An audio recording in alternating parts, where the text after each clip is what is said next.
Dr. Sella here, and I've heard a lot of the Paul Johnson family of coaches state that you can distinguish what the perimeter does on triple by the location of the safety.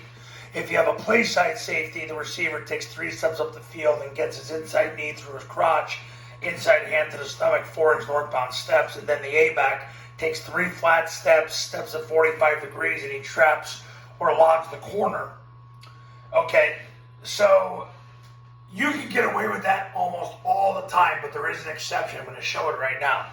So the prevailing thought is that if there's a play side safety, the receiver will block the safety, the A-back will block the corner, and then what happens is if the safety's in the middle of the field, the A-back loads, which means he steps with his inside foot, and he'll block the mic to the free safety. The tackle will block one of the two, and the A-back will block the other, while the receiver sprints up the field and throws his hand through the deep defender and vertically moves his toes. Yeah, that works most of the time, but I learned this from Ken Niumatalolo many years ago in his office. He drew this up for me on the board.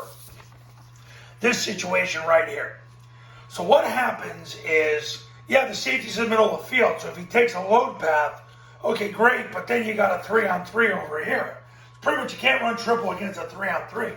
So the A-back has to arc this. So he takes 3 flat steps, steps at 45 degrees, and he blocks number 3.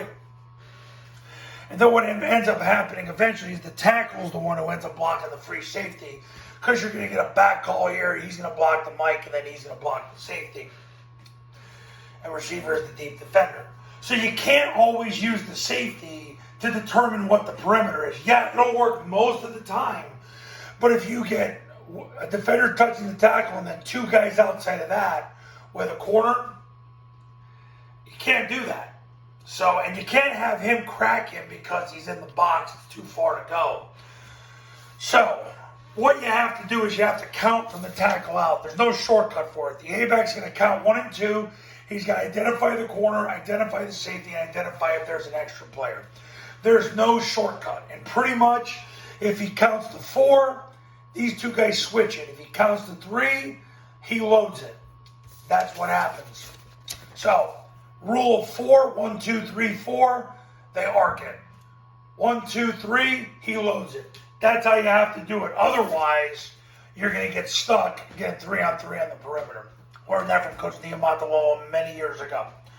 Coaches, you want to run Army, Navy, and Air Force's offense the right way the first time, give me a call. My number's on the thumbnail of this video.